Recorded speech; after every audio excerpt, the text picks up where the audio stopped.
Wednesday morning continues here on Ramon, Kayla, and Will, RKW 104.5 The Zone. Whole crew here live from Titans training camp. We're going to pull the first audible of training camp practices because the general manager has stopped by. Rand Carthon joins us this morning here at the table. Rand, happy training camp. How are you? Happy training camp. Thank you for having me. Sorry, Rhett. Didn't mean to intrude on your... He's a team player over here. Oh, he's great. He's great. Wouldn't have it any other way. We have to start with the fine system. Ramon Foster with traffic this morning. Between 5 and 6 minutes late. Can you walk me through the fine process on day one of training camp? So we always tell guys, you know where you live, you know what the traffic is like, so you need to plan accordingly. So I suggest $100 per minute. Okay. We're going to fine him up to the max because if you fine him just a flat rate of $20, he's not going to learn his lesson. He'll think about it, the next time he's close to being late and say, well, it's just $20. Mm-hmm. But if you got to depart with $500 to $600 you're going to think twice about being late. We're splitting that. That's a lot cheaper, too, by the way. But see, you can't split it. It goes into the company pie. Okay. And so at the end of of the year, so to speak, then that's what we're going to use to take everybody out. Oh, that works too, as long as it's our show, because we kind of get sideswiped a little bit, so we'll take all that for us. That's better than his us making him run and your hamstrings being in a lot of little pieces. Tight and everything. The surgery to put that together costs a lot more. And that benefits me more too, because I'm gonna probably go at my pace. I just got to get done. But the issue is $100 a minute. I mean, you got to hit you where it hurts. Come on, Ryan. You're not going to learn. But it was an accident. Like, I left early enough to make it here. You don't want to hear any of those excuses. So I'll say this. When did you communicate that you were going to be late? Immediately. I have the timestamp. Immediately. So the timestamp matters, because if you have to be in the meeting at 8:15 and you call coach at 8:10 saying there's traffic, then 5:41. And what was the report time? The 6. Well, we need to be here. I'd say 5. Nah, because you were already pushing it at 5:41. Because you thought you could get there, and you could text from traffic like, I might not make it. And I sent the picture too. He did send the picture. That's a vet move. That's a vet move. I will say this though. So everybody's been bragging about your quarterback and how he was the only car in the parking garage. Right. I still beat him in this morning. Okay, That's fair. Yeah. I got to take my dubs any way I can. All right, I'm gonna try to get a win no matter what. With that being said, let me get the first one real quick on this. Rand, I think you've been on the other side, the general manager side, front office side, long enough that you enjoy this. But does the player side of you, for the people that don't understand, you are a player. Mm-hmm. Do you miss this? Like, do you still have a day or two? It's like, I might be able to put on a pattern. Not at all. Yeah, I love that. I love that. I had a moment, my very first year in scouting, 2008. I remember leaving the building. And in Atlanta, we had dorms in the back of the facility, so we did everything there. You stayed there. So I'm walking across the grass, and I could smell the wet grass and the nostalgia. And I'm like, man, like I still get this feeling, and I'm here and I'm around it, but my body feels great. Like I'm not sore. I'm not, worrying about what tomorrow's going to bring. I was joking with some of the guys in the office, and this is, my moment to be an old head and say when I played, but we talk about if you've never walked, because they don't know what it's like to walk from the dorms to the, but if you've never walked to the practice field praying, asking God or, whatever religious sect you believe in to help get you through this day, then you've never been to training camp. Yeah, I've been there. And then I spoke about earlier, you mentioned the walk. I gave the story of Daryl Drake, former NFL wide receiver coach. He was God bless. God bless, right? His family's here in Hendersonville, by the way. I was just telling about the routines of training camp that go into just mentally, like you said, each day is almost the same, but some of them days you calling. Okay, you calling on God to be like, hey, I need a favor today. It's either that or you start like, is this what I really want to do? Yeah. Like, what else is there to do out there? Yeah, in that moment, it's no. But overall, I enjoy. I told him, I was like, when we started talking about that stuff, I was like, all right, I somewhat missed just that. Like, I missed Friday through Sunday. Yeah. Monday through Thursday, man, miss me with that. Well, the cool thing about camp is, like, the relationships that the team build, especially when you go away. Because most times you're on a small college campus and it's just you and the guys. Yeah. And so the only time you'll have to kick it is with each other at a student union when nobody's on campus. And so you build those relationships, you build that camaraderie, and, those relationships are really built during camp. That's where you find the guys that you're going to hang out with during the fall and during the season. And so, you think about that, and a lot of your war stories generally come from training camp because those are your guys, those are your teammates, and you finally get a chance to crack heads with your boys, and give yourself, bragging rights, if you will. Titans GM Bryan Carthon joining us here live from Titans training camp. Day one, what are you watching for on the practice field? How does a general manager take in the first practice of camp? Well, honestly, I just want to see, how crisp guys are, the attention to detail. And more than anything, it's different. Again, another old head moment from when Ramon and I played. There's a ramp-up acclimation period, right? And so, we're cognizant of all that, and just in terms of the length of practice, what we're going to ask guys to do, how much yardage they're going to run, and the impact on their body. So it's a ramp-up period. So today I just want to see guys be crisp, be on point with their assignments, and just see how guys fly around. It's particularly the young guys. They've been in the system now, a couple weeks, and see how they adjust to coming back. You've had, you come in, you have a long period, 4 or 5 weeks, whatever it was, and then now you've been off 4 or 5 weeks. Let's see how you are with your assignments when you come back, if you can fly around and play, with that thought of not thinking, what I'm saying, if that makes sense of, what the defense expects, what the offense expects, your assignment, and now you can just turn it loose and fly around. Brian Callahan talked yesterday about competition on the right side of the offensive line, and that really stepping up when pads come on. How do you evaluate big guys like that competing with each other, and that process starting today in this ramp-up period? Yeah, and the big thing is when those pads come on, especially with the offensive line, that's the one way to judge it, especially during OTAs and the restrictions you have, the lack of physicality that you're allowed to have in the, during the off season.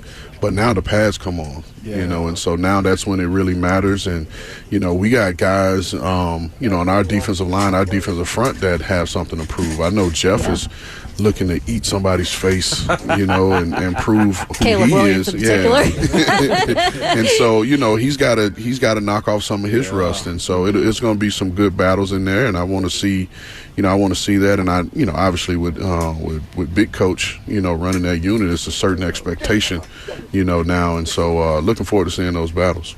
You kind of joked yesterday about how Will Levis didn't invite you to Cabo. I was thinking about, too. I was like, I got to book a trip to Cabo soon, man. That looks that was nice, bogus. right? That was bogus. I mean, you should have booked a flight and just been spying the whole time. But the crazy part was I didn't even know. Obviously, I'm not on social media, and so there's an account with your name on it. Let's not go not there. Let's make this clear. The chef hat that our producer may have given you. Right? Listen, we will address that if they start monetizing. Then we might have to, exactly. If there's money coming your way. We might have to jump on that, take that, and get that blue check if that's even still a thing. Right. But my daughter, she shows me. She's like, Dad, all the guys are over in Cabo. Yeah. And they're working. She was like, Will didn't invite us. I was like, hold on, us. I was like, you have no part in this. And so now I look and I'm like, that's actually, really cool that he did that.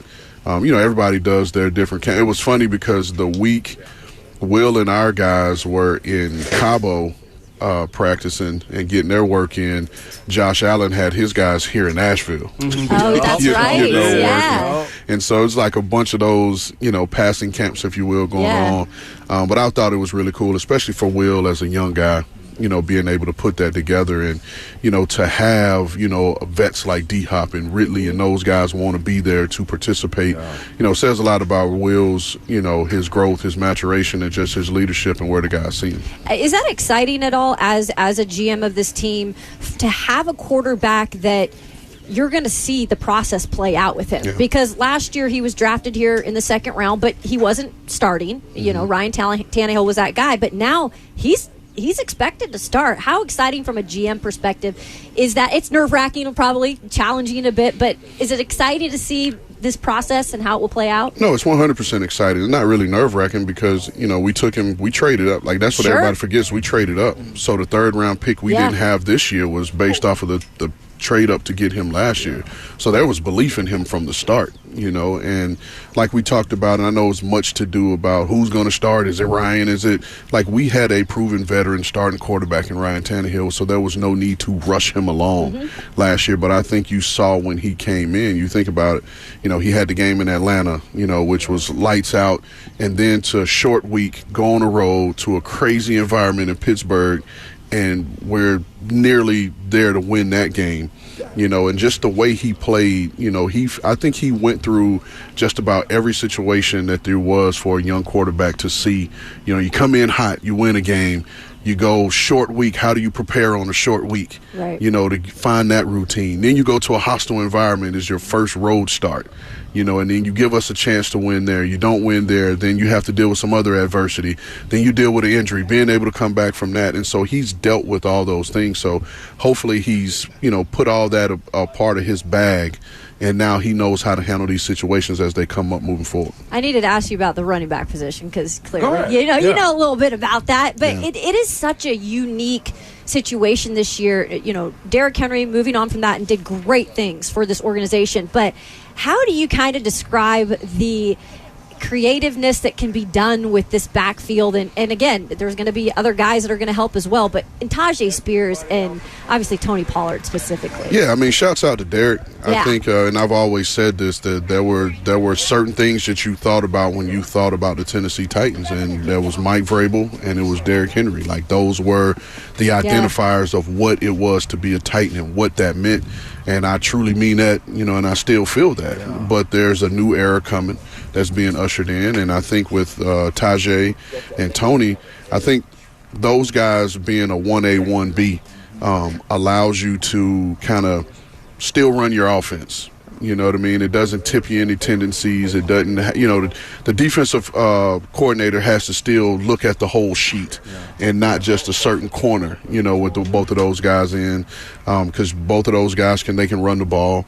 They're explosive. They can hit the home run. Both of those guys can win one-on-one, in the passing game. Both of the guys can protect, and it's just one of those situations. And I don't want it to sound like coach speak or, like we're loving them up, but it doesn't matter who goes out there first. You know what I mean? Because it could be a situation that, based off of the first play of the game scripted, it might be Tajay, it might be Tony, it might be both. You know what I mean? And so it's just one of those, legitimate situations where you got two guys that are very similar in their styles, and it just makes you better and more explosive. What's unique about that, though, Rand, is as much as I'm an air quotation marks this thing, devalue the running back position, right?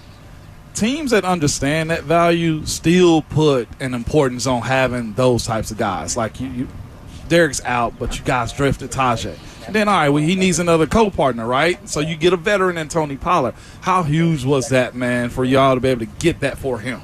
No, I think it was huge. I think that was always the plan when we started, developing it and just thinking about how we want to be moving forward.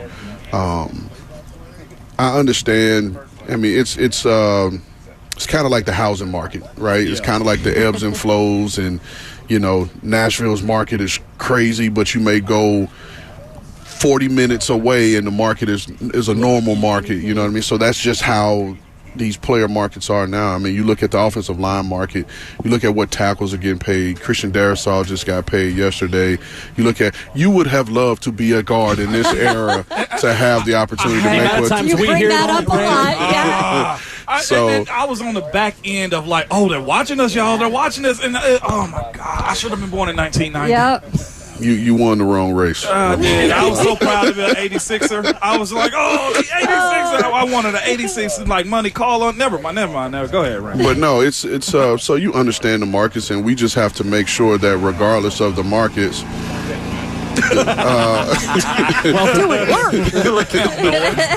Regardless of the markets, we have to just make sure that we're in position if we're going to acquire players that way. Yeah. And not only acquire players, we got to be able to pay our own. and hopefully that we're drafting and bringing in the right ones because we want to draft and develop our own. And have those situations like I would love for us to have 49er problems. Right. And how are you going to pay, your receivers? That's my goal. I want to have those problems because that means we got the right people. But, it's one of those deals where it's the market. And I always call it like the cost of doing business. So. Oh, Look at that. Ramoni also forgot his stuff last year. Hey, yeah. come he on. also can't keep track of his clothing. I've never heard of a high-maintenance offensive lineman. I've never. Come to work with us every day. He's a guard who acts like a tackle is what's going on. Raid jacket back. I love it. Yeah, that's good, though, Ramon. You're going to need that. Rand Carthon with us here at the table live at training camp. You guys had Jamal Adams. You talked about him a little bit yesterday, the medicals checking out for you guys in that process. Where does he help this defense the most? I mean, he's a versatile guy, and I know there are some thoughts that he can't do this and he can't do that. But the last time I checked, this guy was a DB that had 9 sacks. That's not easy. And I don't care how many times you blitz him, you still got to get home and you still got to beat people that are 50 to 60 pounds bigger than you. And he's proven that he's done it and that he can do it. So it gives us versatility. And even in signing Jamal, and I don't think this guy on our team gets enough love, is Amani Hooker. Yeah. And his versatility and him being able to move around and move to different spots because, you got to construct it a certain way if you got a guy that's just in one box. You know what I mean? And so, having Hook gives us the freedom to sign a Jamal. And, I was asked a question yesterday if we're going to sign somebody else. And the answer to that question is if we need to, because you can never have enough good football players. And all that is predicated on, Hook's ability to be able to move around and kind of be, as we would term it in football, a rock and roll safety. I got one for you too, man. Is this you speak of bringing in guys that you can develop and make your dudes, right? And there's questions as far as right guard, right tackle. There's others who's going to be the depth as far as outside edge rusher. One thing I can say is this: did you start this offseason by saying the cupboard's a little bit dry, right? A little bit empty. You've added, I think there's 3 competitions at right guard. 3 competitions at right tackle. You look at the interior D lineman, other than Jeff and Sebastian Joseph that you signed in the offseason, you've created, you, Anthony Robinson, Chad Bring, have created an era of straight competition. I need this chair. Coach Mack in the building. Damn it, Mac. I love live radio. Just come and just disrupt everywhere you go. Man. You always start in trouble everywhere you go. Let me just say there's 3 steps you can sit on. I need this chair. Mac across America has come to training camp. He's back. What? I thought I had a straight question. The depth. You've created. I can't tell you who the starter is going to be at any one of those positions, man. What was the mindset behind it? I mean, as you know, that's what this game is about, is creating competition at every spot. You know what I mean? And so we're going to constantly do that. If we had, like we just talked about with the running backs, you had Tajay. I think Julius Chestnut shown, some flashes last offseason. And I think Hassan was ascending, before, but we still brought in Tony Pollard. You look at the quarterback position, Will's our guy, but you still bring in a proven Mason Rudolph, to compete with Malik, to push guys. That's what we're going to do. We're going to bring people in here to push guys. Nobody's allowed to get comfortable. Let me get in a question about the pass rush this year. And we have talked about, Arden Key. Harold Landry last year towards the end of the season really started to feel comfortable again. Mm-hmm. And seeing him out here in OTAs and mandatory minicamp, I don't know, Rand, you give me your thoughts, but I'm like, this guy could have a huge year. In terms of the pass rush, what are you expecting, especially out of a guy like him who he's proven it in the past he can be that and dude. Also with Denard's defense. Yeah, too, exactly. The tackle. Yeah, I think it's, the more we can keep those guys healthy and keep those guys going, I think we'll be perfectly fine. I understand, where people say, hey, it may be a need. I get that. Right. But in any transition, you have to give these young guys their opportunity to earn it. You know what I mean? And the only way they're going to be able to earn it is if they're able to get the reps. Mm-hmm. And so, I'm excited about our young guys. I think Harold's had a hell of an offseason. You could see that in his work. You could see that in his body. You could just feel it. In him. Last year was the question. He's coming off the ACL and just working his way back. We know what the recovery of that is. And like you said, by the end of the season, you saw the explosiveness, you saw the pop and the burst.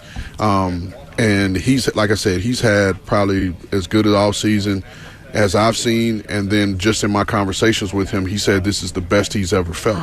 And he had his routine, and it was great for him. So I'm excited to get him rolling and for him to start at, we'll say, 100%. This time, and then the young guys. The guys that were here last year, Caleb Murphy's, the Thomas Rush, and even our young guy, Jalen Harrell. Yep. Like, these guys get an opportunity. You're going to get reps. You're going to go against, our ones. You're going to play in the preseason, and you're going to get opportunities. Like, every year there's a young pass rusher that comes on that no one expected, and that's around the league. And I don't understand, like, why we can't think or feel that could be one of our guys. Jalen Harrell, by the way, I ain't got a text message from one of my former teammates in a while. Marcus Gilbert. Jalen is a NFL Go Gators. Oh, sorry. Go ahead. Man, I knew that's crazy. He's going to get in one of those. I'm here for it. But Jalen Harrell is an NFL legacy guy, so he's got relatives in the league, man. That's super unique in watching that. I ain't heard from Gil in a while, but he texted me, hey, my cousin's playing for the Titans. Like, new number? Who this? Yeah, and he's because if I'm not mistaken, Marcus is a Tampa guy. Yes, he is. And so he's Jalen is a Tampa guy. I think he went to Berkeley Prep, which is the same high school NPF went to. Yeah, that's right. And so that's one of the premier up and coming programs in Florida now. They're putting out a bunch of guys that are going. I guess they say Power 5. I was going to say D1. That's kinda, but they're putting out a bunch of those guys now. So. You turn on his tape, you watch him at Michigan, he was explosive, high motor, effort, he's athletic, and he was asked to do a lot of different things that didn't, and Michigan had a dominant front, and just their D-line period. Those guys got after people. But I think this kid has a chance. Now, obviously, he's got to prove it. You got to do it doing on the grass, when it matters, when those pads come on. So I'm excited to see him. He is Titans GM Rand Carthon joining us here live from training camp. Enjoy it. Welcome to year 2. Welcome to day 1. It'll be fun. Year 2, day 1. Let's have this conversation at the end. Yes. All right. We'll be here. And let's make sure it's late in the year, right? Yeah, let's have this conversation then. Just don't age like the president. That's all we ask. Don't age like the president. Any president, okay? Listen, I've seen those before and afters of Obama. Gosh. Yeah. You know what I mean? And, he's looking good now, though.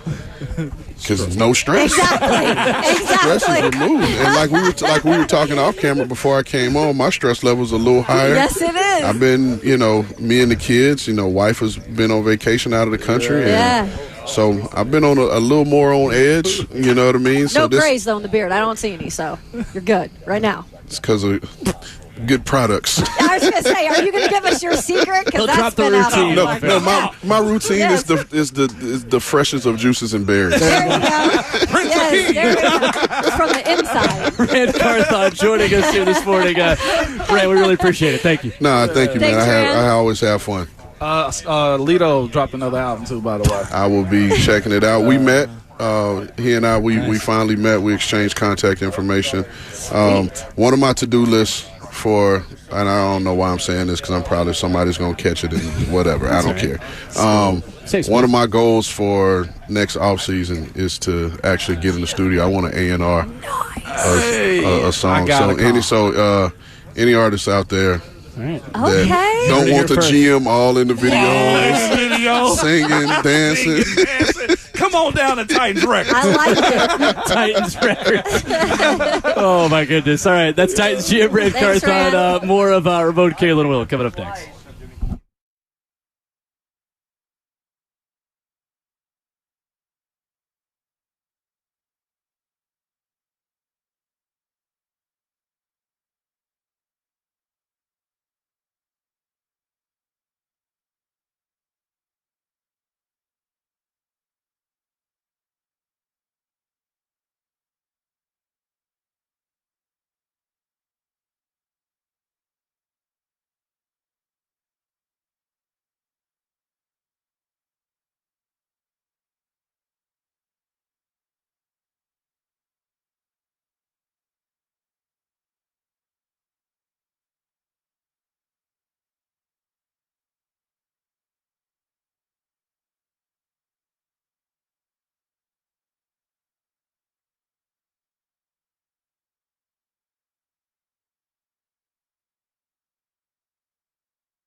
Wrapping up hour 3 on Ramon, Kayla, and Will live from Titans training camp. Appreciate the GM, Rand Carthon, for joining us here this morning. Ramon Foster, Kayla Anderson, Will Bowling, and the best teammate in the biz, Rhett Bryan, here with us, wrapping up hour 3 as well. I appreciate you letting us call an audible there, Rhett. Thank you, sir. I didn't let you do anything. Listen, when the boss comes and says, hey, you ready for me? It's time for me to slide aside. They don't want to hear me. They want to hear Rand Carthon, the general manager of the Tennessee Titans. But no, I'm glad to do it. But let's prioritize here, and you did. So well done. Yeah, segment. Absolutely. So That was awesome. 2 for 1. Absolutely. So, Rhett, we're going to have a feature with you through training camp of Rhett's Under the Radar Player of the Week, and you have got an offensive lineman to tell the people about this morning. I do, and this is a fantastic story. And as I was saying earlier in the hour, that football brings people together from all different backgrounds, all different walks of life. And Bryan Dooley is the gentleman I'm going to speak about. He's a tackle, and he is an undrafted rookie, 6'5", 318, played all of his college ball in the MAC conference at Eastern Michigan. And you're like, well, okay, what's the big deal? Well, first of all, he's an offensive lineman, so he's been learning under Bill Callahan over there on those sleds and devices that he has built and made and patented. But interesting story with this guy. So started 2 games as a tight end during his true freshman season for Eastern Washington, but he started every game at right tackle from the 2019 season on, 58 consecutive games. He's one of these guys that's a 25-year-old rook. Yeah. But the special part of this came last season. So he had a teammate, another tackle, named Zach Conti, who was a walk-on and had made the team and really busted his rear end in this. And his mother became ill. Zach Conti's mother became ill. So there were some things there. But Zach Conti, being a walk-on, he had to work outside of practice. And so he worked in construction. He worked in landscaping. He even sold his plasma over the summer a couple of years ago so that he has money to operate on. And so what did Bryan Dooley, now undrafted free agent tackle for the Titans, do last season? He told his parents and he told his head coach, I want to give him my scholarship. Wow. And he did. Wow. Incredible. That's awesome. So the football character that you hear Rand Carthon and Brian Callahan and all the brass for the Titans talk about all the time, how much do you love the game? How much do you put your team first? Bryan Dooley fits that bill and checks that box immediately. That is awesome. That is freaking. So, and it'll be an interesting journey for him because he starts day 1 of training camp today and trying to etch his way into this thing. And certainly don't know whether he'll make the roster or not, but he's out here to give it his best shot. And with a heart like that and determination like that and recognizing a teammate first, I'd say he's got himself in a good position. On the field for 4,541 snaps out of Bowling Green, Ohio. He is the man in the history of Eastern Michigan football with more starts than anyone else to ever play for the Eagles. That's cool. I like Mac, it. baby. 58 consecutive starts at right tackle. That's crazy. I mean, you're doing something right. And listen, I'm not disparaging the MAC conference, but I'm saying it's still college football, and somebody's going to be coming for your gig. So he held that down. So, I mean, he's, as Coach Mack would say, he's not an empty chair. That's right. An empty chair. So, but I just thought it was a very interesting story. And there's guys scattered throughout this roster right now of 90 guys that have intriguing stories, but his was really special. Yeah. And Rhett, I mean, shoot, you could have been back in the day the one interviewing Ramon Foster and getting his story. That's exactly right. Look at what Ramon Foster's career is. And that is a absolute perfect point, Caleb, because you got in the door because you've done some things. Now is your chance. You passed the interview process. Now let's go and see what you can do. And because when you get inside the circle, it's up to you. And so, yeah, it's up to Bryan Dooley now. That's a unique situation right there, Ray. I appreciate you sharing that with us. Now we got more context and depth to our guys. Honestly, this could be his purpose, right? You know what I'm saying? Like, this is his guy, ultimate team guy that plays his role, and it's ask for an opportunity. That's it. I love it. Yep.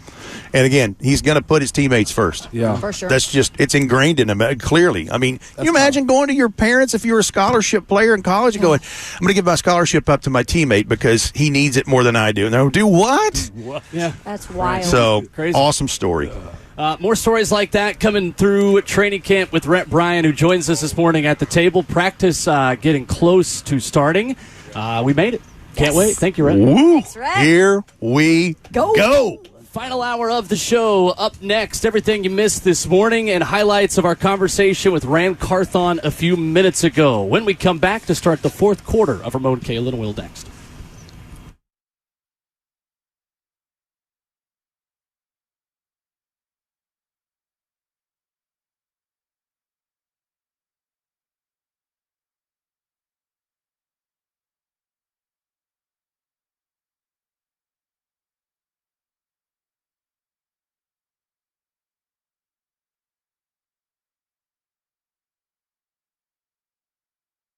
If you're all feeling tired, lacking motivation and drive, gaining weight, or noticing a lack of muscle mass, these could all be signs of low testosterone. Well, listen, don't wait. Find out. At Low T Center, they make it easy to get your T levels checked, and it's just a simple blood test, and with their on-site lab, you'll get your results back in about 25 minutes.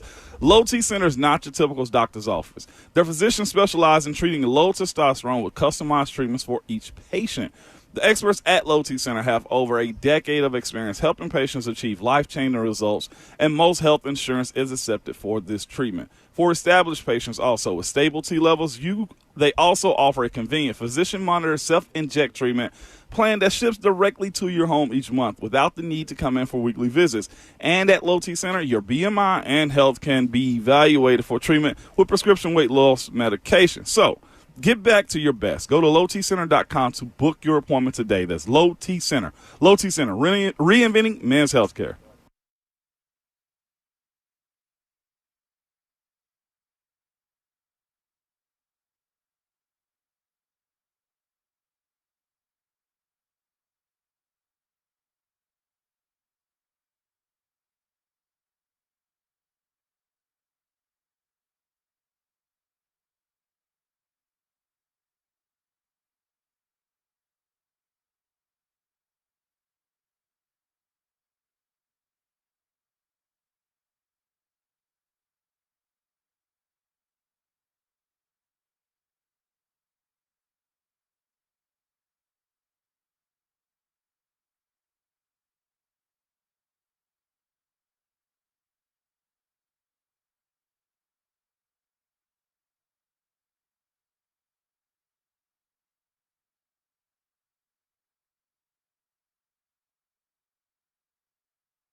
Yeah, I appreciate it.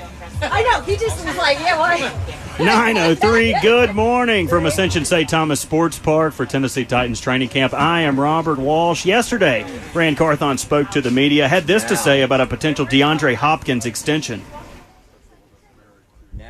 Their contracts and what we've identified a number of guys that, we'd like to continue to move forward with, and eventually take care. But you guys have heard me, we're going to keep family business in terms of talking about their contracts and what's next for them. But we as a staff, we have identified some guys that, we'd like to have here, long term. Speaking of extensions, Jacksonville extending cornerback Tyson Campbell 4 years, $76.5 million. The seventh highest paid cornerback who has not yet been named to a Pro Bowl. Wasn't the only guy that got paid. Vikings left tackle Christian Darrisaw signing a 4-year, $113 million extension. The $28 million per year is the highest annual value of any tackle in the NFL. He fell to the Vikings in the first round of the 2021 draft. Still had 2 years left on his rookie deal. Minnesota prioritized getting that deal done early. For all your foundation repair and waterproofing needs, visit USSTN.com. Breaking news at once on your home for the Titans and the Vols. This is 104.5. Ramon's not even sitting down, so I feel like I can drag this out as long as I want to. The Zone. Here we go.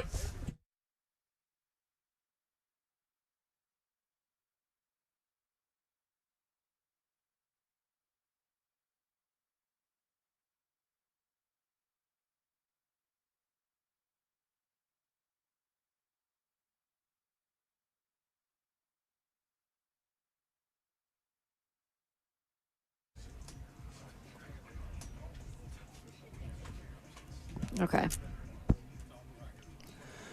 Fourth and final hour of the show, the fourth quarter of Ramon, Kayla, and Will. Practice number 1 of 2024 Tennessee Titans training camp. This show that gets better in the fourth quarter. That's going to be a hard task this morning. We've already had Rand Carthon. Rhett Bryan has just left the table to begin looking at the practice field. It has been a fast and fun 3 hours of RKW. The beauty of it is we got one more still to go. With Ramon Foster and Kayla Anderson, Robert Walsh on site, Kirby Allen Kirby keeping us between the navigational beacons. Reed Smith doing a great job back at our Midtown studios. I'm Will Bowling. If you missed our chat with Rand Carthon, it is already available. Yes. Wherever you download podcasts, the one and only Reed Smith, making sure that belongs to the people immediately. Well done. Nice job, Reed. Outstanding. Coming through. I'm not surprised. I'm just proud of you. That's all. I'm not Big surprised. time. Never I'm just surprised. proud. This is teamwork That's this right. morning, baby. Yeah. Fun morning. Yeah. What'd you take away from the GM this morning? Most interesting from Rand on the show was what? I like the way they wanted to facilitate competition. That to me I thought was super unique. He said a lot of other cool stuff too, but the idea that, look, the complacency of rosters sometimes come back to snake bite you. And that's what you do not want as a franchise. And it may be cruel and unjust the way guys got to always prove themselves, but this is a situation to where you have to create a standard of operating. You have to create competition and just the necessary need to be one of those elite franchises. And this is how you do it, even if it starts with the young guys. I mean, someone even said, like, I want to go get somebody else, right, that's on somebody else's roster, a free agent, but we got to also start developing inside this building. And right. Best way to do that is to start off training camp with dudes you've had here before, to at least give them that opportunity, because I appreciate that, because I was one of those, hey, I just want a chance type of guys. Mm-hmm. I think I took a ton away, and always we learn something about Rand too when he comes on our show, because he likes to have fun. Just if you haven't gathered that, he comes on and says, "Hey, are we going to have fun?" And we said, "Yeah, we're going to have fun and talk football. We're going to do both." But when asked about Will Levis, and I was kind of saying, what is it like to get the chance now to see this come into fruition? And I said it could be challenging, it could be scary at times. He said, no. It's not. We're not looking at it as that way. We traded up to get this guy. Yeah. And that just really reiterated the fact that they really do believe that this was their future guy. No matter what, if it was maybe the Mike Vrabel era, but now it's, the Brian Callahan era, they believe in Will Levis. Yeah. And they're going to give him every opportunity to be that guy. But just to reiterate the fact, we traded up to get him. He might not have been a first rounder because we got somebody else, but we did make it a point like that. We saw that in him to be able to draft him. And guess what? I mean, really, if you look at it, that was one of Rand's guys. Yeah. I mean, it wasn't really a Bryan guy. It was a Rand guy.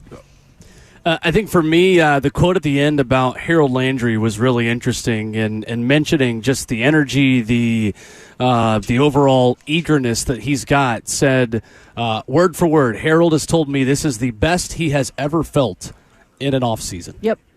Significant. It's big. If that guy's on point. But then he also, in that same conversation, he said towards the latter part of the year, that was the dude that we knew was there coming. And I think we all forget all the time in the moment, man, he had just come back from the ACL. Right. You listen to anybody that's ever dealt with an ACL injury, what do they usually tell you guys? We can all probably, it takes about a year. It's not the year you come back, it's the year after that. And I think we probably saw an expedited version of that later in the season for a guy like Harold Landry, who we've not talked a lot about, but we understand he is one of the main pillars in this operation here with the Titans. And he also mentioned, I'm excited for these young pass rushers to get an opportunity. He goes, there's always somebody who can come out of nowhere. And I think Rand truly believes that maybe they have a guy like that in the waiting that can help contribute, whether that be a depth piece this year and continues to develop into that starting piece. It's like, why can't we have one of those guys that comes out of nowhere? Yeah, no doubt about it. And right now, too, just visually, guys out here getting some pre-practice going on right now. Balls are being punted. Music guys being are played. Around. This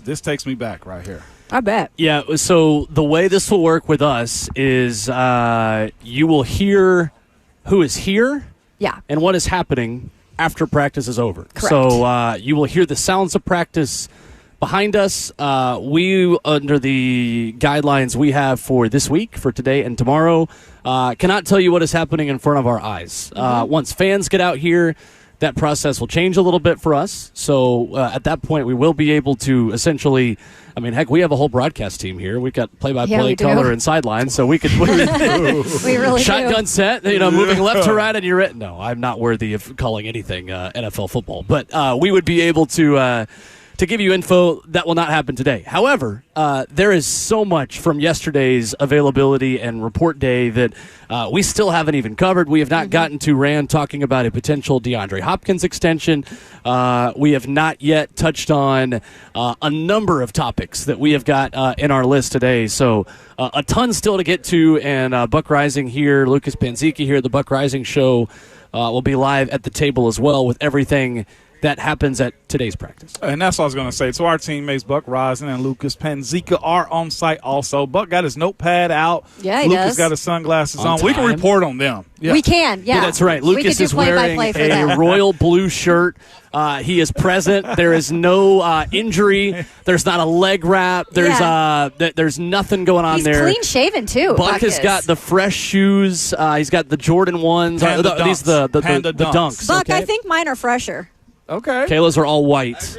Buck's got a little bit of black on them. I thought Dirty Forces were in, though. Are we back to, like I don't know. I do clean. I'm all about clean. I know. He always yells at Kirby. He yells at Kirby for not having a mic. Grab a microphone, Buck. If you want to say something, just grab the microphone. Are those? I don't think I can pull those off because I want to buy some. Buck Rising joining us here this morning. Hi, Bucko. Good morning. How's everybody? Good. We're good.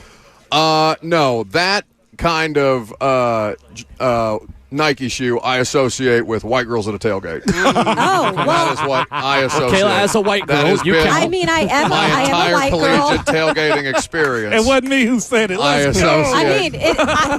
don't do tailgates anymore, but I guess I used to. Well, that sounds like a personal problem because I am still a tailgater with the first opportunity. I would it's if just I could. rare the opportunity I get to tailgate. I would if I could anymore. Baby. Are you guys excited? You guys are doing the show out here at training camp for the first time. It's a great setup. I'm excited for our turf war with you over anyone who's available to just stop by with us. Turf war? I don't know. Yeah. No. He's going to get Never. the upper hand because we're like literally during practice. We're good teammates. You're bearing the burden that I have had for the last 3 seasons, which is watching practice without being able to say anything I know. about practice. Hold back. Timing works out great for you, and you've got Tajay Spears coming on up. We will have Tajay Spears. Looking forward to catching up with him. Rand Carthon, who you guys had on earlier in the show, talked about him many times this offseason as being made of the right bleep in FCC-safe terms. So look at Schiano. Yes, indeed. Made of the right Schiano. I don't trust myself to get that close. But looking forward to watching other position groups today. Offensive line isn't in pads, and they're obviously one that we've studied quite a bit in the offseason program. But I feel like, at least for me, Kayla, I did not see enough of off-ball linebackers. I did not watch the edge group nearly enough. And we are expecting near full attendance on the practice field with a couple of PUP guys. So there will be plenty to pick from in this first day of training camp practice. Big deal that Nicholas Petit first starts off on the active pup. Yeah, and that it's not his shoulder. I guess you could, but you could take that both ways, right? Because to have something additional beyond a shoulder that ended his season that came up at what point we don't know without asking him, that required a scope, according to Brian Callahan yesterday at the press conference, is worth monitoring, because he's probably the biggest wild card of any of the 15 offensive linemen that they come into training camp with, given the right tackle snaps and experience that he's already had, and given that that's open season on this roster right now. I'm going to be real with y'all. I'm going to have to go back and read the pamphlet, okay, because I don't understand what I can and cannot say out here. How long? Read that pamphlet, boy. Read it. How long can I use it? Oh, dear God. I'm just a former player. Because I'm like, all right, I see the helmets, and I want to speak what's on the helmets, but the rules are different for you than they are for me. Let's start with that. I listen in media law. Once it's out there, they can't actually make you take it down. So I don't know. There's nothing. Right? There's nothing they can do to stop you necessarily, other than maybe we'll equip Bert with like a squirt gun or something like that. And he just zaps you with it every time you get too close. Although arming Bert is not something that I'm keen on. There are a lot of inside cats that are outside this morning here at Tennessee Titans training camp.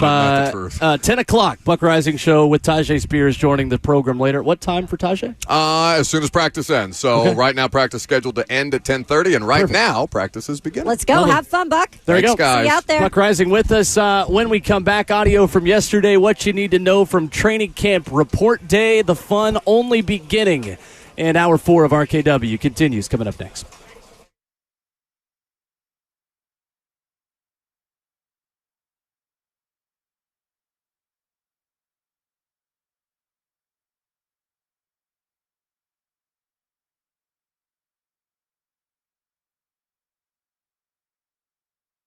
It's Ramon Foster here for Wesley Mortgage, man. Letting you know it starts with the owner, man, Chuck McDowell, who's a local Nashville native who cares about his community and is proud to serve it. Chuck, he reinvests in the people and the places that make Nashville such a wonderful place.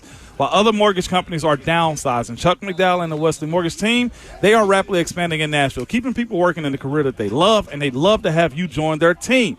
Chuck and his leadership team at Wesley Mortgage, they have a support system in place to help you succeed in the mortgage business, ensuring your loans close on time, making sure you get paid, and giving you back the time to build your business and bring back the fun to the mortgage profession. They have, as we're here right now, unique networking opportunities with the Tennessee Titans and the Music City Grand Prix. They make closing deals and building relationships fun again. So if you're in the mortgage industry and you're tired of the grind, just tired of the pressure and tired of micromanaging everything to make sure your clients get handled properly, then you owe it to yourself to go to whywesley.com today.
1. Hour number 4 of Ramon, Kayla, and Will continues on 104.5 The Zone. RKW, Ramon Foster, Kayla Anderson, Will Bowling. Great to have the GM, Rand Carthon, on the show earlier this morning. And if you missed that conversation, it is available wherever you download podcasts. And at the end of the program, it'll be up on the 104.5 The Zone YouTube channel as well. Let's Nice. do it. Good combo. Practice is starting. Reporters have flocked over to the middle field, and I'm just going to go ahead and tell the people that Ryan Stonehouse can still punt the ball very, very, very, very high into the air. Yes, he looks he good. can. Right in front of us. I think Tehran just tweeted out some video of that, but Jim White he's as looking well. good. Yep. Rhett had a time on him, by the way. I don't know if I can say that. Can I say what he had on his clock, or is that's too much detail? Either way, That's the right. hang Right time. there. Why not? The hang time was elite. Okay. Okay, is what I will good. tell you. With what Rhett timed him on his phone, the hang time was elite, which is one of those Ryan Stonehouse things that we spoke about. Yep. That's the ability to flip the field, right? Like Yep. the ability to have him backed up. He has precision. He has time where the punt team can actually get down and make a tackle. Man, that is elite stuff that Rhett has Right. on his phone. We can't tell you the guys who are here. Yep. L'Jarius Sneed's here. Yes, he is. Check. Devondre Sweat is here. And Love it. Stormtrooper all white too, man. That's right. Jerry Sneed is slick out here, dude. In the all-white. I'm sure. That is right. I have not seen that video yet. I'm trying to spot him out here, but I'm sure people are already asking, what does he look like? What does he a look football like player. in terms of the weight? Yeah. What does he look Interesting, like? Coach Callahan talking yesterday about some of the sports performance things that will be different, and you heard that a little bit yesterday on Report Day. I know John Glennon on Twitter at Glennon Sports has already had a video of one of the new warm-up stretches in the routine that did just take a little bit longer, I feel like, the stretching portion of beginning practice, which started 10 minutes ago. So players have just finished off the stretch portion of getting ready for practice, and some dynamic things, some more calisthenic related things that are getting guys moving around a little bit more and getting the blood moving a bit more as they warm up for practice. That it is different than what we've seen previously. It is. It's just the game has evolved way more than I think we were playing the game. You know what I'm saying? Like this type of stuff we complained about in my era, and I know it was before then. We spoke about helmet safety. We spoke about shoes, and we spoke about, hey, coach, like we got to get going first. You know, like this isn't the 1970s and 80s where guys were smoking cigarettes and didn't go out there and practice anymore. You know what I'm saying? Respectfully to Robert our Walsh just gave you a look. I don't know. Kirby and Robert, you know. But what I'm saying is these guys are a lot different. They're built different. And we speak about these dudes as being investments, right? And this dynamic warm-up is a part of it to where you got to get these guys conditioned to go. Because as much as this team has dealt with the injury bug, last thing we need to be talking about is soft tissue injuries, right? Yeah, that's right.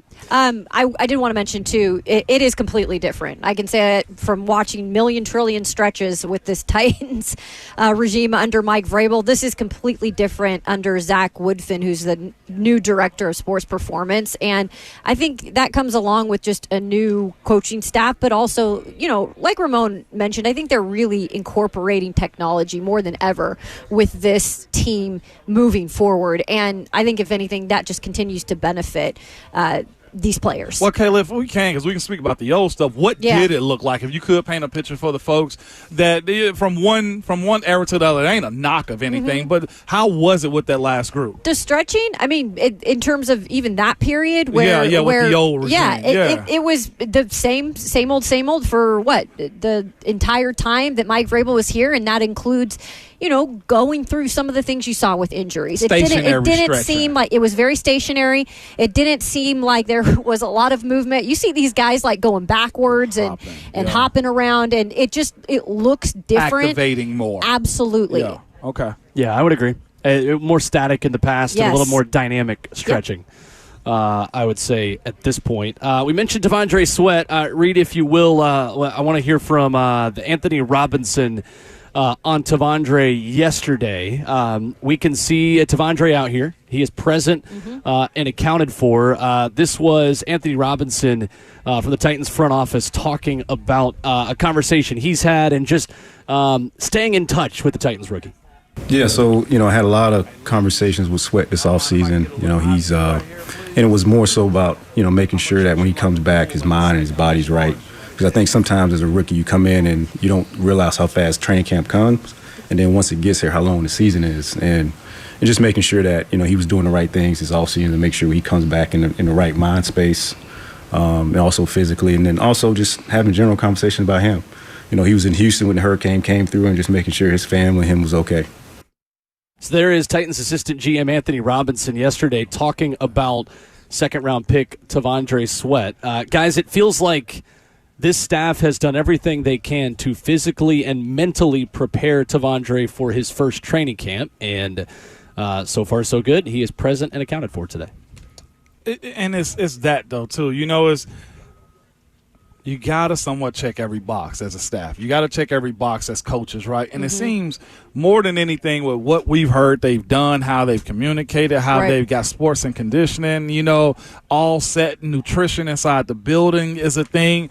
They've checked every non-football issue. Yep. Right now, I may be missing something. They may have missed something this offseason. I don't know what this season's going to turn into, but as it pertains to the pre-practice checks, right, the pre-season check list, they seem to have been very thorough in doing it. And maybe that was one of the reasons why they did the divide and conquer more than anything, right, as far as like having 3 different titles, assistant GM, like those types of things come into place because you can delegate who has to take care of which division. And I never heard of it being done before, by having this many people in these many roles. But it seems to me it's more thorough. It's a well-oiled machine right now. Really organized. And they're going to have the bumps in the road, right, when it comes to just the overall effectiveness of winning and losing games. But one thing they've done, to me, it seems like if they've empowered the players to take as much as off they play that they can and just simply, hey, go play football. And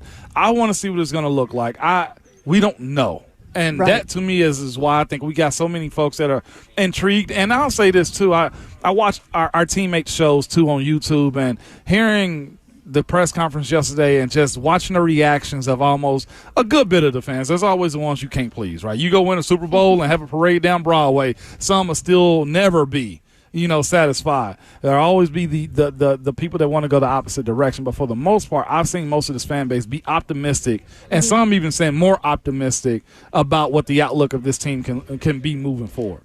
On the note of T'Vondre Sweat, too, and just being able to see him out here, I think I'm really interested in seeing him work with not only Tracy Rocker, the new defensive line coach, but with Jeffrey Simmons.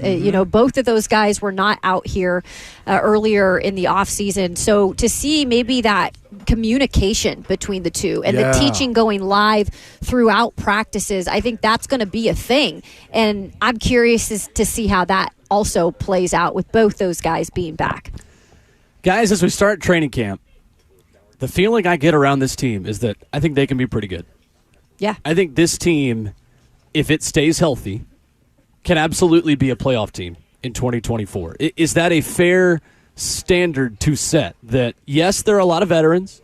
Yes, you're going to have some injury luck, but this team can be good immediately year one under Bryan Callahan. I told you guys this about 2 months, didn't I? Like, we had this conversation in the studio. I've had some conversation with some folks around, and it's just like, look, we're not just going to go out there and lay down and try to get another top 10 pick. Sure. We're going to compete. And I was just like, oh, okay. And I'm looking at it still and trying to digest and take everything in. And I with the moves that was made, and just if you get Will Levis right? If you can at least keep this offensive line, I'll say half is better than it was last year. I think those are the two contingencies right there. The defense we ain't spoke a lot about. We got questions about the young fella, right, and T'Vondre and finding depth. But the defense has always somewhat done its part here. It just has, right? No real crazy plays. I think the secondary got reworked. But I was told, don't be surprised if we make a push and I double back. It's like, what do you mean? What does that look like? Like playoffs? Like they have an inside they'd have a feeling around this thing that is not just lay down to build up. It want to be in attacking mode right now. And I think that, to your point, Will, of asking that question, it could surprise some people. I know the preseason, mock drafts for 2025 is up, and they got the Titans picking in 4. And I'm just like, well, I don't know if that's the case. Yeah, look, that's the mindset you have to have if you're building this thing. That's true, too. And GM Rand Carthon is a competitor. I mean, we hear it in every conversation that he has with us and that he has in front of the media. Like, this guy wants to win, and it doesn't mean it has to be 3 years from now. And I think the realistic point of this all is, yes, the Houston Texans proved last year they are the team to beat. No doubt about it. But it's not like, there's questions. Can C.J. Stroud be the guy again during this sophomore season? Can he match that? Like, there's still questions in this division that I think, in a way, leave it open a little bit in terms of the Colts and not knowing what Anthony Richardson could be. So I think that also plays into how good the Titans can be in this division specifically. I was listening to you. I just saw a ball just soar probably 70 yards in the air, Kayla. Yeah. I can't say We're yet. all multitasking. No, you can. No, you can because everybody's out here. For it. Man, rip it. Ryan Stonehouse. He's ripping some. Booting that thing. Did he flip the field or what? Dude, man, what do you say, he's Will? so ready. Booting that thing. Booting that thing. He's ready. He's ready to be back. Dog, Kayla, I was listening. I promise you I was listening to you. No, I mean, you got to multitask in this situation, Are right? they doing up downs? They are doing up downs, yeah. Oh, I got these are Yes, these sir. are burpees to me.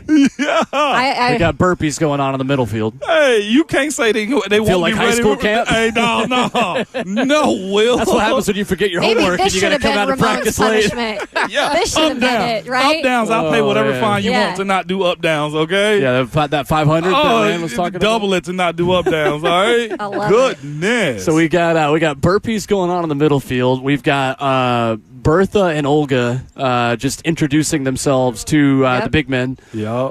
Over 2 hour left. We're about as far away from quarterbacks as we could possibly be. Yes, we are. Here on Field 3. But, guys, just talking about the broad kind of expectations about this team.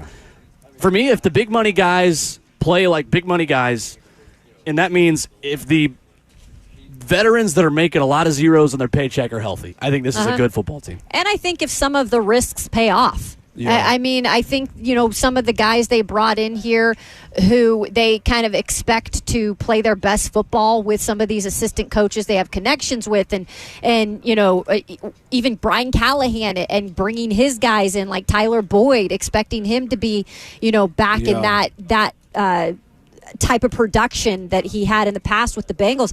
I think if some of those risks pay off too, and I'll put Devondre Sweat in there, absolutely, because I think in a way people still think that's a risk as a second-round pick, a high second-round pick.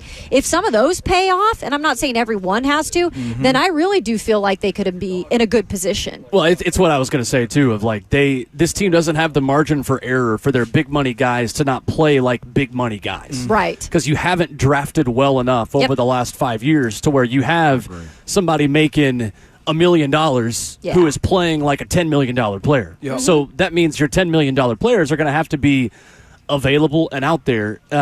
It does really feel like, guys, that this staff is betting on its own ability to manage its veterans in a way that has not been done under the Vrabel administration here in Nashville. For sure. It is, man. And it's different for me being able to see. I'm glad we get to see it every day, too, because we're going to actually see this team be built, Yeah. And it's not – and Rand somewhat said it earlier, this identity was all about what, man? It was Derek and Vrabel held the torch, and they did it well, man. And I want to see who's going to be the guys that jump out front now. Like, will it be Will Levis? Will, as you bring up that, going from one to the other – I like where it's at, but here's the thing about all of this. Everybody's 0-0. Yeah. Everybody's healthy. That's right.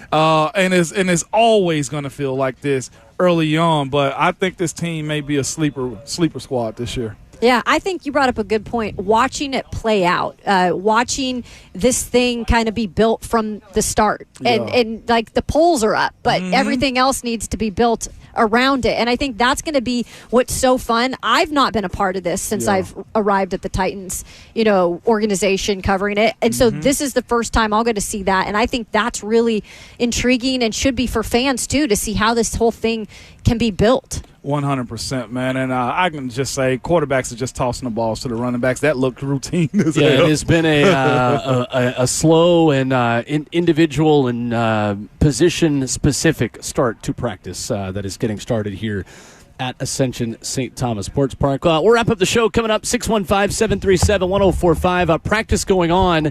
We will give you, though, the audio of Rand Carthon yesterday when asked about a potential DeAndre Hopkins extension. We'll have that for you next.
Wrapping up the show, Ramon, Kayla, and Will, RKW, here live on the Zone. The Buck Rising Show is on deck. Lucas Panzica, Buck Rising, in person from Ascension St. Thomas Sports Park. What a first day. Feels good to be back. It is, football. Man. First day of school. Jeez. Real quick, before we tell you what we've been watching on the practice field since we've last spoken to you, let's hear from Rand Carthon, talking about family business and a DeAndre Hopkins extension, speaking with the media yesterday. We've identified a number of guys that, we'd like to continue to move forward with, and eventually take care. But you guys have heard me, we're going to keep family business in terms of talking about their contracts and what's next for them. But we as a staff, we have identified some guys that, we'd like to have here, long term. Is DeAndre one of them? He's one of the guys that's on our team, and and we've talked about a number of guys on the team to have those conversations. One thing I appreciate about D-Hop is if you guys have gotten to know him, D-Hop is straightforward. And, and D-Hop and I, we can have some straightforward conversations, and we have and we do. And so D-Hop knows how we feel about him. And I think that's a big thing, especially for a veteran, at this stage in his career. And I think the way he's shown up here, the way he's bought into a new staff kind of shows how he feels about us and what we have going. He told you without telling you that's probably a thing. I think it's interesting because what do they still need to see from DeAndre Hopkins in order to say, all right, let's go. Let's do another year. I don't even think it's that. Yeah, I don't think they need to see anything. I think what he's saying is it's a matter of time. Yep. That's like if I I was D-Hop, like if I knew D-Hop, I said, hey, you got money on the line right here, okay? Like money's on the way. It's just time. It is negotiating. I think he may even represent himself now. Oh, I'm not sure. I could be wrong on that one. I thought he did, but I'm not worried about that. If I was D-Hop, I'd come out here and do work and move the heck on with my business because it's not like him and Rand and management understand that he's due up to get an increase. yeah. I think the same thing, Ramon. I don't know if he necessarily needed to see anything more out of him. I think it's just the logistics of getting a deal done and, always the money. It always takes a minute. But at least that conversation is happening. Yeah. I mean, from what Rand said, he didn't say specifically, yes, he is exactly who we're talking with right now. But it seems like, from how he alluded to it, the straight upness that both of them can have with each other. He didn't deny it. He did not deny it at all. No. I just feel like if DeAndre Hopkins didn't want to be here, he wouldn't be here. He's not at the point of his career anymore to just show up because he has to contractually and take a paycheck. Like the guy is already at one stop in his career, asked to be moved on and moved on. Right. He could do the, hey, trade me, or no, I'm holding out. Like I think clearly there is a clear directive that DeAndre Hopkins believes in the new era of the Tennessee Titans. Otherwise, he wouldn't be on the practice field. I 100% believe. He wouldn't have shown up to voluntary stuff. He wouldn't have been here. Like it's just, I feel like we have to listen to what he's telling us about himself, DeAndre, by his actions and by showing up. He does have an agent, by the way. Clutch he does. Sports Okay. Represents DeAndre Hopkins. All right, for sure. I didn't know. Kelton Crenshaw, his agent, according to Spot. Who are they with? Clutch Sports. Okay. That's what I just Okay. said. Gotcha. Okay, Sorry, I didn't well, hear the Clutch Sports part. Well, they're probably talking right now. He showed up in good shape, I'm sure, and has the ability to put it on display out here, man. They look like they're O&D right now. And those things take time, right? I mean, we've been talking about a Tony Vitello contract extension for weeks, and we've been told that was essentially done for a month. So, and that's getting done. As Austin Price told us 2 or 3 weeks ago, anything that involves agents does not happen quickly. No. Right. We're speaking of just money and just timeline and the breakdown of it, too. Yeah. I do wonder if they're going to do one with D-Hop. How is it going to be constructed? Are we talking about a 2-year or a 3-year that turns into 2? He's not getting 3 at this point in his career, surely. I mean, we'll see. Yeah, it'd be interesting to see. I mean, at the most 2, but, who knows? You did 2 plus 1 pretty easily. Yeah, 2 plus 1. D-Hop is thinking as well. And it's probably going to be mostly money up front more than anything. But he deserved it. He came in and earned his keep, man, did everything you wanted him to do as a savvy vet as much as he possibly could. We heard him coaching up the young wide receivers. He was there in clutch moments when you need. He showed them how to be players, right? Because him catching the footballs on the sideline at the fashion that he did, that's a vet move right there. Give me a 2 for 24. 2 for 24? He's still 24? playing. Okay. Still playing. He's playing like a $15 million receiver still. But as bad as this offensive line was to help him out last year. Give me a. He was the only target. 2 for 24. I'd even do 2 for 26. You're sounding like you're his agent right now, man. It's like we want to give you 12. Well, no, I deserve 16. Bump him up. Let's do it. Sign the boy up. Yeah, no doubt. Very fun show. We will be here anytime practice is open. We are here. That's right. We are on tomorrow. The grass. That includes tomorrow morning. Coach Dave McGinnis will bring his Mac Around America tour to us. Perfect. And we'll see who else stops by. Rand Carthon just walked up to us today and said, where you need me? Yeah. I said, okay, well, sure. We were thinking we were by. getting him tomorrow, and he came by, and we said, well, why not? We'll take it. Jump on. Day, man. A little that's what you love about training camp, surprises. We'll have national media also, come to some of these practices, so hopefully we can grab some of those people that hop on. And Jeremy Fowler is a guy we've had on the show before and might make it out here. Also, Chris Long. Yeah. Said he might be out here. Said he'd potentially make an appearance. Yeah. I'm really tempted, guys. To do what? The intrusive thoughts are telling me to end the show a minute early because I want to watch Buck do a 40-yard dash, little waddle from wherever he is. Oh, that'd be awesome. Over here to the table. Lucas is already here. Lucas is an enterprising it. journalist. He is a broadcast professional. Yes, he who is. has arrived in the vicinity, in the force field of the table with 10 minutes to spare.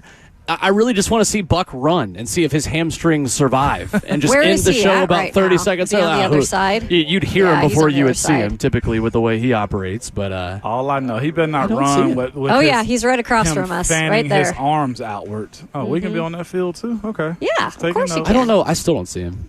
He's on the other side. Straight across. Football That'd be is a back. long dash over here. He's 2 fields away. Okay. That's what I'm saying. Yeah. I'm a little disappointed in us, y'all. Why are you disappointed? We went through this whole. I'm not. I am. We went through this whole show and didn't do the Dan Lebertar football. There's still time. We did that last week. But it's more I wasn't real here for that. now. No, you weren't. You were the gone heck? on Friday. That's what you get for not being here. It's so easy. real now. What? I'm just saying. Football.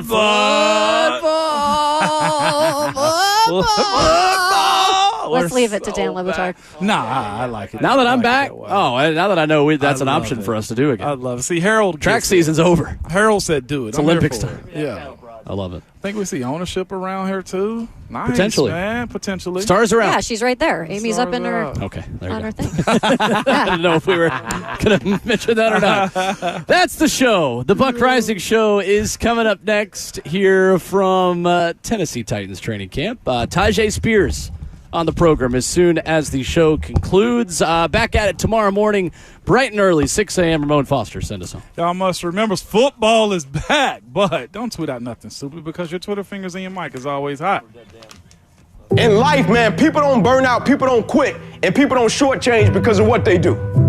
In life, people burn out, people quit, and people shortchange because life makes them forget why they do it. Do you remember why you love it?